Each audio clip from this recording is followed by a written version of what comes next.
صلوا على النبي. أنا محمد الجابري. وتلك حكاية مصر. مقبرة الملك بسوسنس الأول هي واحدة من أهم المقابر الملكية في مصر القديمة، وتقع في تنيس.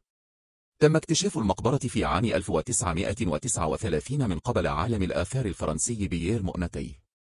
أهمية مقبرة بسوسنس الأول. الاكتشاف الأثري. تعتبر مقبرة بسوسنس الأول واحدة من أهم الاكتشافات الأثرية في مصر القديمة. الكنوز والمجوهرات. وجدت العديد من الكنوز والمجوهرات في المقبرة، مما يدل على ثراء ورفاهية الملك بسوسنس الأول. الأهمية التاريخية. تعتبر مقبرة بسوسنس الأول مصدرا هاما للمعلومات حول الأسرة 21 في مصر القديمة. مقتنيات المقبرة. التابوت الذهبي. وجد تابوت ذهبي يعود إلى الملك بسوسنس الأول.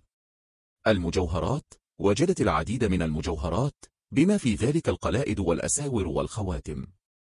الأواني الذهبية. وجدت العديد من الأواني الذهبية والفضية في المقبرة. مقبرة بسوسنس الأول هي واحدة من أهم المقابر الملكية في مصر القديمة، وتعتبر مصدرا هاما للمعلومات حول الأسرة 21.